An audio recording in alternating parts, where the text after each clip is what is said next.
प्रिय विद्यार्थियों, वंदे मातरम।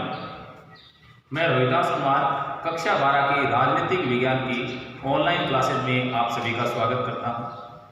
देखिए, राजनीति विज्ञान का जो पहला पार्ट है राजनीतिक सिद्धांत, जिसमें आज हम इकाई प्रथम के पहले लेसन के बारे में चर्चा करेंगे, जो कि राजनीति विज्ञान की प्रमुख अवधारणाएं हैं।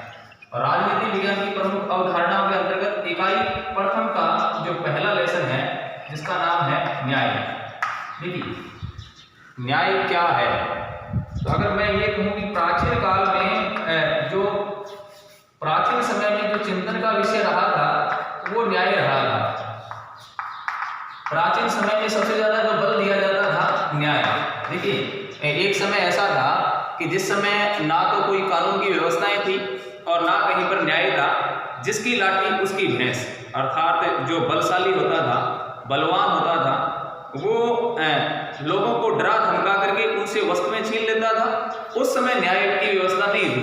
फिर लोगों ने ये सोचा कि ये ऐसा जो हो रहा है ये तो हमारे साथ गलत हो रहा है। हमारे साथ सही तरीके से सलूक करने वाला और सही के साथ सही और गलत के साथ गलत करने वाली जो अवधारणाएं हैं उसे न्याय कहा जाता है। और अगर हम न्याय की परिभाषा देखिए, अपने निर्धारित क्षेत्र के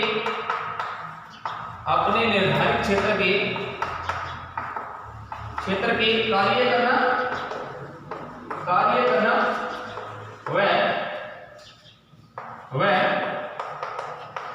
वह दूसरों के कार्यों में हस्तक्षेप न करना ही क्या है?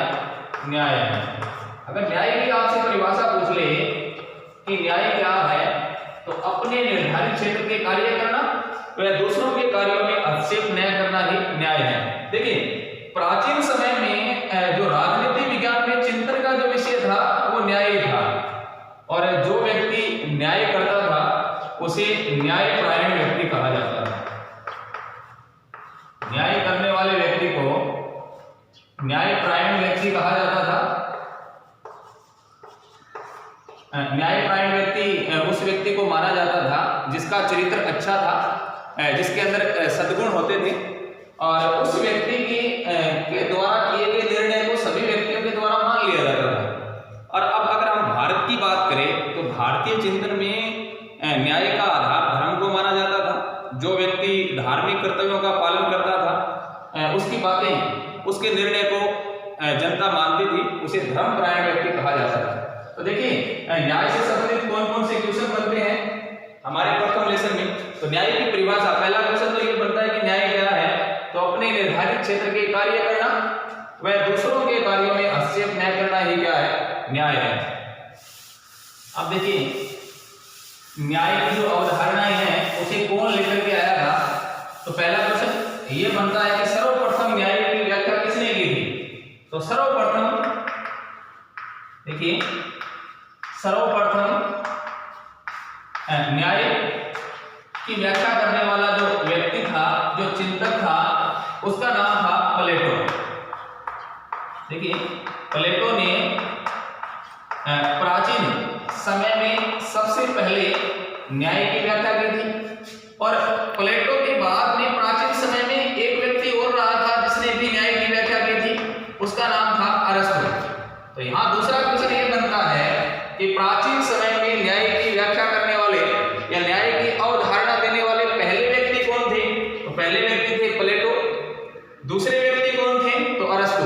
तो प्राचीन समय में दो विचारक रहे हैं जिन्होंने न्याय की व्याख्या की थी, प्लेटो और अरस्तु। इसके बाद बात आती है मध्यकाल की। देखिए, मध्यकालीन जो विचारक है जिन्होंने न्याय की व्याख्या की थी, वे कौन कौन रहे हैं? तो मध्यकालीन विचारकों में एक व्यक्ति जिनका नाम आता है संत ऑगस्टाइन।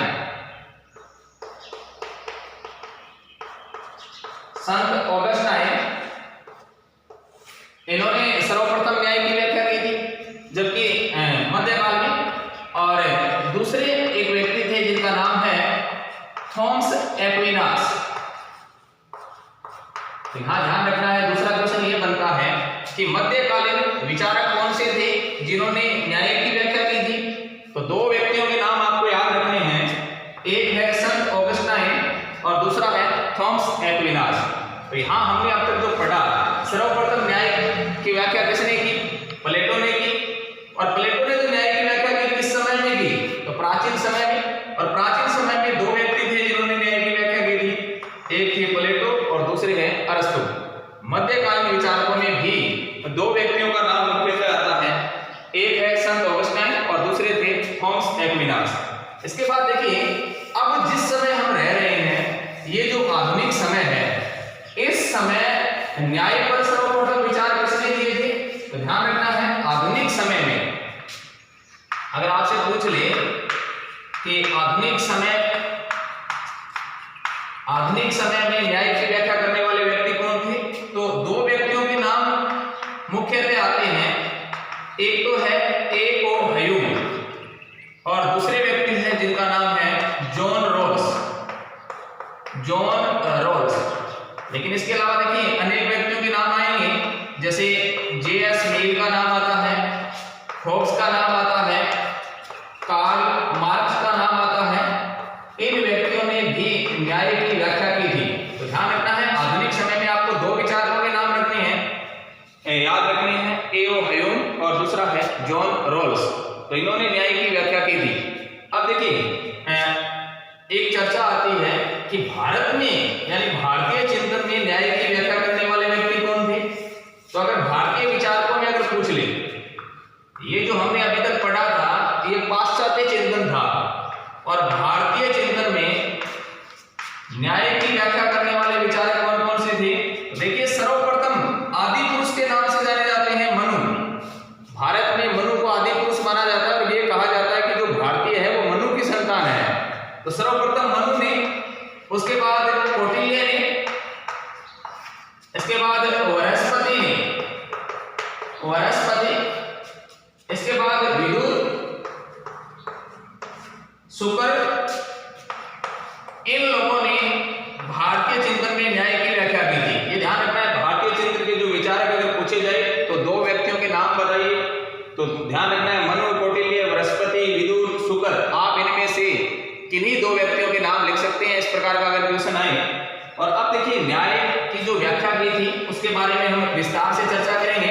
अपना जो नेक्स्ट वीडियो रहेगा जिसके बारे में हम न्याय के बारे में विस्तार से चर्चा करेंगे। तो आज के लिए इतना ही। आज हमने पढ़ा कि न्याय सर्वप्रथम कौन लेकर के आया था? तो प्लेटो लेकर के आया था। कब लेकर के आया? तो प्राचीन समय में लेकर के आया था। प्लेटो के साथ और कौन थे प्राचीन समय में? तो अरस्तु थे। उसके बाद मध्यकालीन विचारकों में कौन कौन थे? तो मध्यकालीन विचारकों में संत ऑगस्टाइन और थॉमस एक्विनास। इसके अलावा अगर पूछ ले कि आधुनिक विचारकों में कौन थे, तो जॉन रॉल्स, इसके अलावा ए.ओ. ह्यूम। भारतीय विचारकों की अगर बात करें तो मनु, कौटिल्य, बृहस्पति, शुक्र और विदुर। तो न्याय के बारे में आज हमने अपनी प्रथम इकाई के प्रथम लेसन के बारे में चर्चा प्रारंभ की है। नेक्स्ट क्लास में, नेक्स्ट वीडियो में हम न्याय के बारे में विस्तार से पढ़ेंगे। तो आज के लिए इतना ही। जय हिंद, जय भारत।